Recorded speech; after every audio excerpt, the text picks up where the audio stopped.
Is eating habit influence behavior? Yan ang ating alamin dito sa Usapang Kristyanong Tahanan.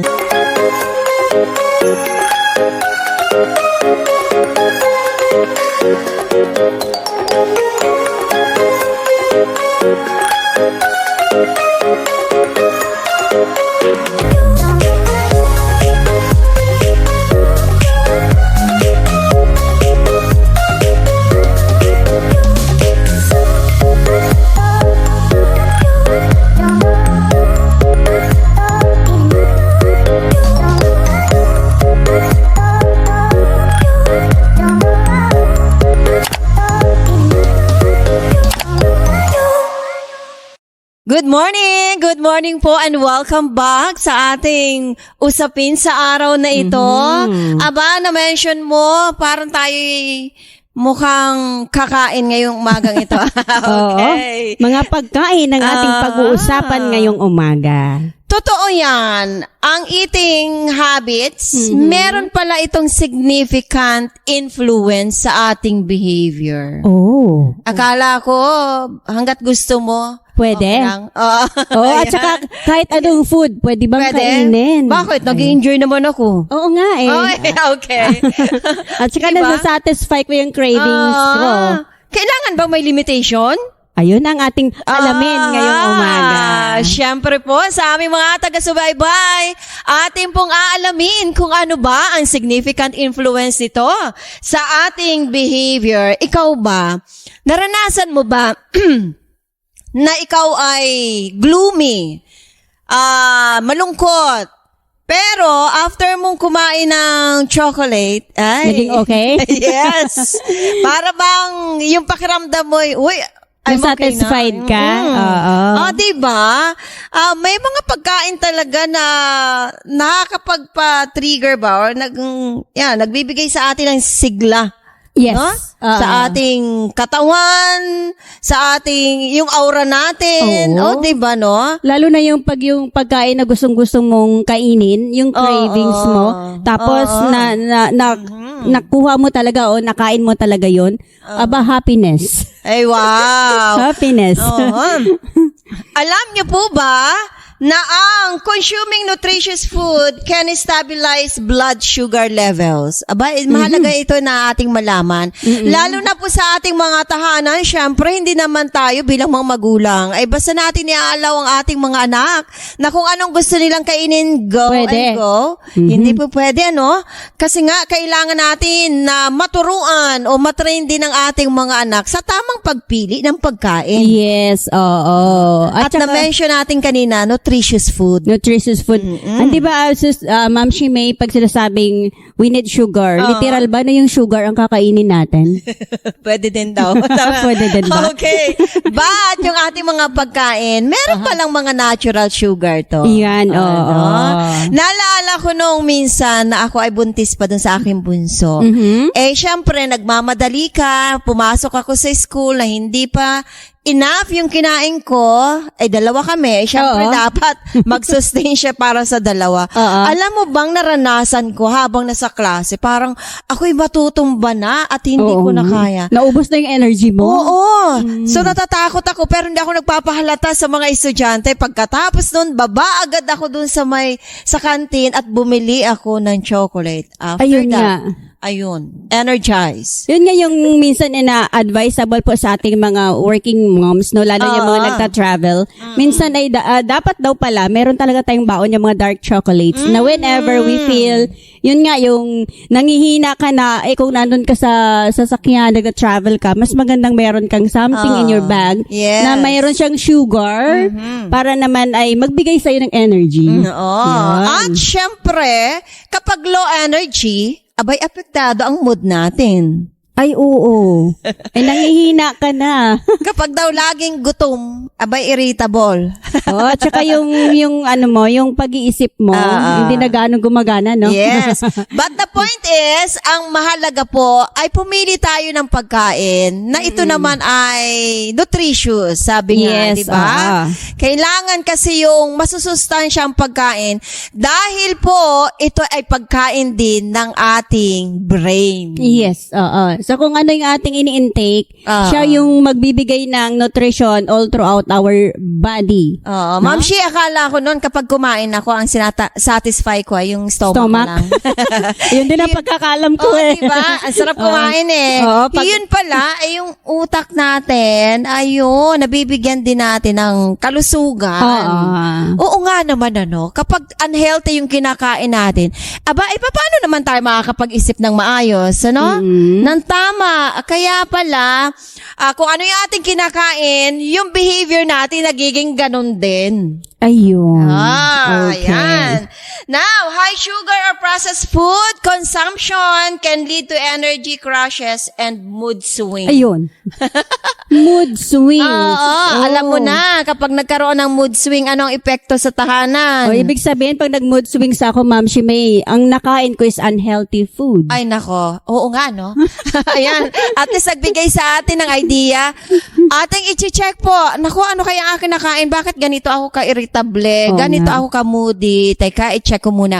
And one thing for sure, eto nasubukan ko na. Hindi lang natin ito sinasabi, kundi na-i-apply natin sa buhay. No?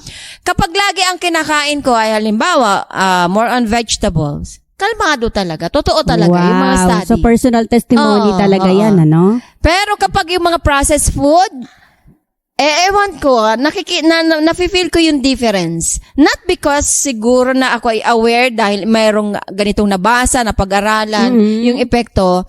Hindi eh. Talagang Nararamdaman. meron ka. Oo. Okay. Diba? Kaya maging alerto po tayo, maging aware po tayo kung ano yung ating ihahain sa ating hapagkainan, Oo. lalo na syempre kapag ito'y ibibigay natin sa ating mga anak. Pwede nating subukan, Ma'am Shimei. Halimbawa, isang araw, yung maghapon from breakfast, lunch, and dinner, more on vegetables lang. Take tayo ng more on vegetables lang. Tapos, assist natin kung anong feeling after, no? Diba? Oo. And then, the next day, sige, kain tayo ng processed food. Oh, yeah. Kung ano. Alam mo ba na natutunan ko at nasubukan ko na rin na 7 araw na walang solid food. More on juice, no? With malunggay leaves. Ayun, yung malunggay talaga, talaga siya, proven. Oo, napakaganda sa pakiramdam at sa kaisipan. Okay, so unang-una pala talagang apekto yung pagkain sa kaisipan, sa ating mental, true. no? Kaya nga related dun sa ating isa pa na nais nating i-share sa kanila na ang eating habits pala ay meron ding epekto. Sabi nga, isa cognitive function. Oh, di ba? Cognitive function. Kailangan natin, Ma'am Shi, di ba, ng iba't ibang klase ng pagkain. Hindi pala porket gulay. Ito lang yung ating kakainin. Halimbawa, talbos ng kamote Talbos araw-araw. ka na lang ng talbos. Wala namang masama kung nag-i-enjoy ka. Pero, we need other nutrients din dahil hindi lamang yung ating pangangatawan, kundi ang ating kaisipan. Meron ka bang mga halimbawa dyan kung ano ang pwede nating ma-share sa kanila? Ina-advise nga po sa atin yung mga pagkain na meron siyang omega-3, fatty acids, antioxidants food, and then vitamins na makapag-support para sa ating healthy na kaisipan. Hindi lamang sa ating pangangatawan physically, sa ating kaisipan din.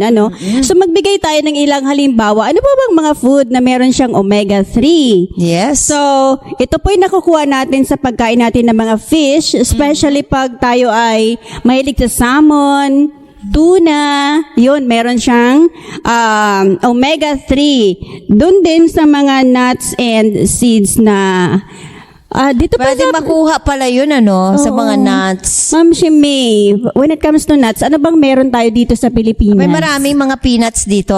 Peanuts. Okay, cashew, no? Oo, ayan. Okay. Ito naman yung fatty acids. Siya, makukuha din natin to sa mga fruits, vegetables, seeds, nuts, and fish din. So, parang fatty acids at saka omega-3, pare-pareho dun sa mga food na nabanggit natin kanina, nakukuha natin yon. And then, antioxidants. Ito naman yung pag mahilig tayo sa mga berries. Strawberries, grapes. Pero dito sa Pilipinas, meron naman tayong strawberries, no? Oo, meron tayong mga pang-Pilipinas na mga berries, actually. Kailangan lang talaga nating i-search at hanapin. Minsan kasi yung mga berries na yan, parang, alam mo, parang ang akala natin ay damo lang. No? Pero yung mga pala, maliliit. pwede pala nating makain. Ako, napakarami po natin pwedeng malaman na mga pagkain na ito ay makakatulong para tayo ay behaviorally, emotionally maging okay, no? Aba, syempre, bakit nga ba? Syempre, pumasok sa isipan ko, bakit nga ba kailangan nating i-inform sila, ipaalam sa kanila, ibahagi natin ito sa kanila? Ay, syempre, ang loob ng tahanan, ang primarily na goal natin ay maging maayos ito, hindi lamang sa relasyon, Ma'am Shi. Yes. Diba? Siyempre kung tayo physically ay hindi nagiging malusog, at ang ating kaisipan ay hindi malusog, ay I think napaka-imposibleng mag-lead o maging isang mabuting leader, isang mabuting parents para ating magabayan ang ating mga anak. Saka especially pagdating sa pag-prepare ng mga food, magagaling talaga ito sa ating mga mami, no? Yes. Kaya natin sila in-inform o nagbibigay tayo ng mga impormasyong ganito para po sa kaalaman din nating lahat, especially tayong dalawa. no? Napapansin mo ba, nung unang panahon, ang hahaba ng buhay, no? Oo nga, umaabot sila ng 90s. Hundreds, oo. And then hundreds. Sa lahi ng nanay ko, umabot sila ng mga hundreds. Hindi naman sila totally na may sakit. Tumatanda dahil sa katandaan. Oo. Pero kung napapansin mo, Ma'am Shimei, yung mga mas mahabang buhay, ay yung mga nakatira sa sa mga farms, sa mga provinces, no? Ay yung kinakain nila doon, malunggay, okra, yung mga simpleng gulay, simpleng pagkain. Sa panahon ngayon, napakasarap ng pagkain. Masarap kumain. Ayo. 'Di ba? Nag-i-enjoy tayo sa pagkain. Oo, ang sasarap. Tapos, pwedeng pangmadalian. Kung gusto mo, nagmamadali ka. Instant. Pwede ka naman kumain ng masarap. Kahit nagmamadali ka, yun nga lang. Yung nagiging epekto sa atin. Oo, no? yun. Ay, mostly kasi sasabihin natin, ay busy tayo, sige mag-instant food na lang tayo. O marami tayong store dyan ng mga dilata, okay, sige, kuha na lang dyan. Ayan. Instant nga. Nako, drive-thru na lang tayo. Naku, lahat tayo, biktima po, Pero, syempre, mas maganda rin na paalalahanan ng ating mga sarili. Nais pa nating humabang buhay para makasama ang ating pamilya, di po ba? At gusto nating tumagal sa mundong ito, syempre, wag nating kalilimutan habang tayo naghihintay sa pagdating ng ating Panginoon. Meron pala akong naalala, Ma'am Shimei. Okay, may nakita akong video. Chinese woman, nasa 113 years old na siya ngayon. Tapos in-interview siya, tinanong kung ano ba yung sekreto niya, bakit naman ay napakahaba na ng buhay at malakas pa. Hindi siya bingi. Tapos ang sekreto niya, ano lang talaga siya, though sometimes siya kumakain ng rice, ano lang talaga, fruits and vegetables. Ay, wow. Without instant food. Ayun, hindi daw niya natikman yung mga instant food. Ay, talaga. O, sapat na siya sa malunggay, okra, mga talbos. and then lagang kamote, yang mais. Naku, meron pa kayang gawin ang mga ganong mga bagay-bagay, Sana kayanin natin. Yung hindi ka talaga matempt sa mga masasarap na pagkain inihain sa harap mo. Kaya pala napakahalaga po na habang bata pa ay matrain ang ating mga anak ng self-control para madisiplina yung sarili. Kapag ito po kasi yung nawala, alam niyo po, hanggang sa pagpili ng pagkain, nako, ang pipiliin niyan kung ano ang pinakamasarap sa kanilang Yung taste bud. At saka napapansin mo ba ngayon yung ang mga maliliit na bata ay parang hindi na sila napapakain ng gulay? Marami sa ating mga anak sa ngayon. 'Di ba? Nako, atin pong pwede pang simulan, 'di ba? Na matutunan nila, maituro sa kanila dahil alam naman natin, maraming mga research study nagsasabi na talaga namang ang nutritious food ay nakakatulong psychologically at physically. Yes. Meron din akong karanasan, Ma'am Shimei. Alam mo naman akong kabataan, ay ayaw ko rin ng gulay. Oh. Kakain ako ng gulay pag may palo. Mapapalo na kurot muna, tapos higop ng sabaw. Oh, pero, kasi masasarap talaga, Ma'am Shimei, yung mga nasa dilata. Tapos, yung mga nasa fast food. Masarap talaga yun eh. Ayun, nagkasakit ako. After ko magkasakit, ay ang sarap pala ng gulay. Saka mo na-realize. Ay, naku, wag po nating hihintayin na magkaroon tayo ng malalang karamdaman. Ating pong pakaisipin kung ano ang pinakamabuti sa ating tahanan sapagkat ito po ay may significant influence sa ating behavior. Yes. So, hindi lamang yung ating cognitive function, maging yung emotional well-being. Ay, so, nakaka-apekto din pala ito sa ating mga nararamdaman. Yes. Sabi nga, food choices can impact emotional well-being. So, yung emotional eating where individuals eat in response to stress. Uy, masarap talking about stress. Yung iba, kapag nai-stress sila, abay, ganadong kumain. Oo nga. At alam mo ba, masarap kumain ng junk foods. Oo. Junk foods Diba? talaga gamot sa stress. Ayan. Imagine, oo nga naman, kapag nare-realize natin, kaya nga pala ang tawag ay junk foods. Junk. Pero, like na like Masarap. natin. Oo. Diba, no? Papaano na? Ang ating kaisipan ay, bakit tayo nadidisib nga ng kaaway pagdating dito, ano? Mas nasusunod natin yung sarap, yung panlasa. Hindi yung prinsipyo na, uy, dapat yung malusog lang na pagkain. Oo. Parang tinamaan ako dun na. Ano nga bang meron dun sa mga junk? Bakit nga ba kasarap-sarap? At ang sarap talaga kainin. Oo, di ba? Naku, tayo po ay mag-isip-isip, kasi nga ito ay may impact sa ating emotional well-being. Abay, kapag naiinip, nasa ng kutkutin. Oo nga. Kapag Kutkutin. naiinip, di ba? Yung stress ka, nabobord. Oy, meron talaga akong kilala, Ma'am Shimei, na pag nabobord, o di kaya, lalo pag stress, sa pagkain talaga siya, oo. Kaya, hindi niya namamalayan, nakakarami siya ng talaga, kinakain sa talagang, maghapon. Kapag naiinip ka, kapag stress ka, hindi mo naman gagawin, magluto ka pa eh. Oo nga eh. Gusto mo kukuha na ka na lang dyan, bibili ka na lang, and kain. Mas mabilis naman kasing bumili kaysa sa magluto. Totoo yan. Wala Magluto, ka pang pagod. hanapin mo pa yung lulutuin mo.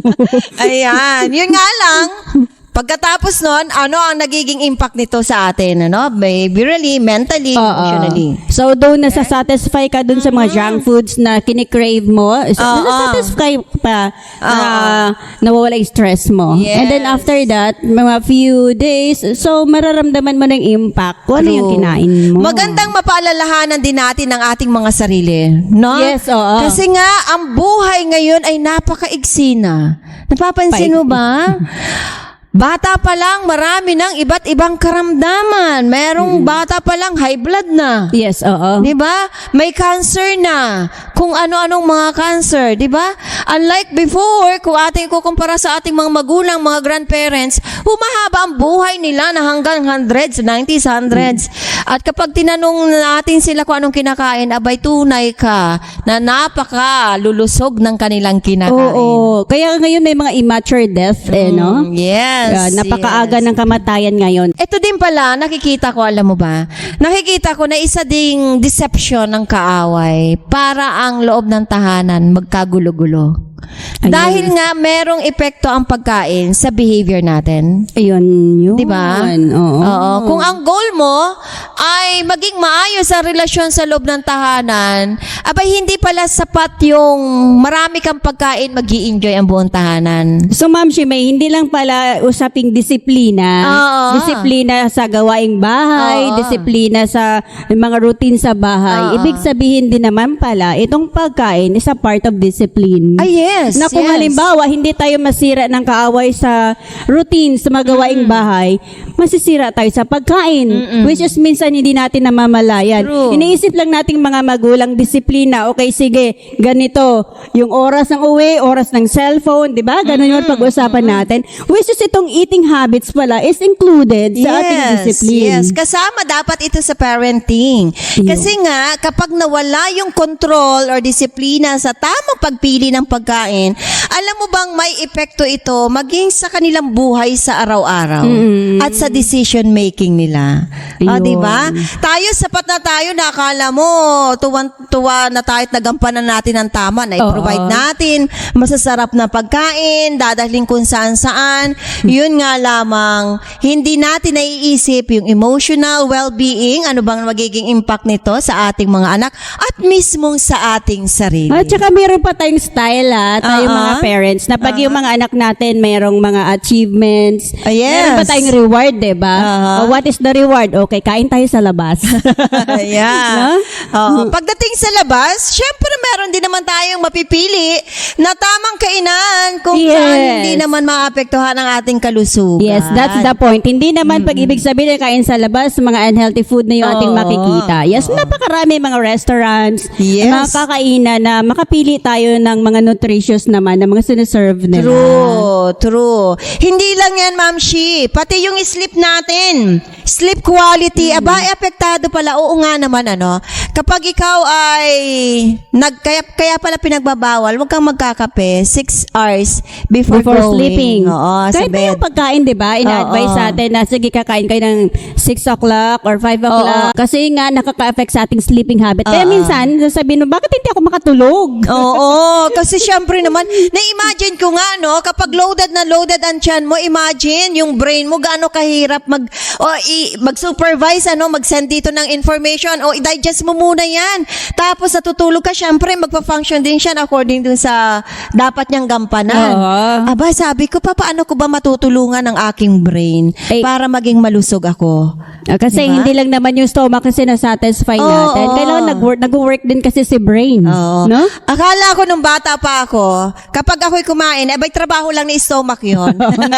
Kala ko nagpa-function siya ng kanya lang, abay hindi. May command si brain. Yun nga. Kaya dapat ang maibigay natin ay sapat na pagkain at malusog na pagkain sa ating utak. Oh, Ma'am Shimei, Aha. kakain ako ng 5 o'clock, napakaaga. Oo. Nagutom ako ng 10 o'clock. Ayun. Kakain ulit ako. Sabi nga, may midnight snack. Yung iba midnight snack pa. Oo. Yung nagagawa natin yan. Maraming nagagawa ng ganon, ano? Ay, lalo na sa bahay, Pag natulog na kami, nangangalampag yung kaldero sa baba. 12 o'clock, Ay, 10 wow. o'clock. Nagugutom sila. Alam mo ba, maganda din pala ang epekto ng fasting. Kailangan din pala natin ito para maubos, alam mo, yung mga nakareserbang mga fats dyan ay maubos, magamit. No? Oo, meron pa akong nabasa na yung sa fasting, Oo. na pag ikaw, sa loob ng 16 hours, hindi ka kakain, which is magte-take ka ng mga liquids, no? Water. Oo. Within 16 hours, meron pala siyang lumalabas na cell sa ating katawan na nagpapatay ng mga cancers. Oh, see. Napakagandang usapin, subalit napakalawak na hindi natin lahat masakop sa isang session, ano? Pero ito ay nakakatulong talaga na paalaala sa bawat isa sa atin. Tayo ay hindi exempted sa mga ganitong paalaala dahil tayo biktima ng mga kabisihan natin sa buhay. Kaya kailangan natin na talagang mabigyang pansin ang mga ganitong pagkakataon, 'di ba? Dahil ang hangarin natin mas magkaroon ng maayos na samahan sa loob ng tahanan at higit sa lahat, syempre, physically, emotionally, mentally dapat maging ready tayo sa kaya pagdating ng sinasabi Panginoon. natin dito, kailangan balance. Hindi lang Yes. physically fit, hindi mentally fit, Oo. emotionally fit. Aha. Kailan balance talaga no? Madali ba kayang gawin? Alam mo, may kahirapan. Madaming temptation. Oo nga Masarap ang amoy ng pagkain. Masarap talaga. Kapag Oo. may nagluto ng napakasarap, abon ako po, matutok sa Parang mas masarap namang kumain kaysa sa mag-exercise. Yes. O, kailangan talaga mabalanse, ano? Naku, napakaganda po po, ating naisip, hindi lamang tayo nakafocus dun sa pagdidisiplina ng sarili, ng ating mga anak para sa maging functional ang ating loob ng tahanan, kundi ang mga ganitong bagay na kadalasan, lalo na yung eating habits, sa kadalasan ninineglect natin, hindi natin nabibigyan ng pansin. Pero sangayon sa maraming mga pag-aaral, ito po pala talaga ay merong significant influence pagdating sa behavior. Yun. At ang ating Holy Scripture, syempre, ay may napakagandang paalaala sa atin about it. Yes, okay. 1 Corinthians chapter 6 verses 19 to 20. Do you know that your bodies are temple of the Holy Spirit? Therefore, honor God with all your bodies. Napakagandang paalaala, no? Kaya maging wise tayo, anuman ang ating ilalagay sa ating katawan upang tayo po ay maging katanggap-tanggap sa ating Panginoong Hesus na may lalang sa atin. Yes. Ang lahat ng ito ay hatid sa inyo ng Usapang Kristiyanong Tahanan.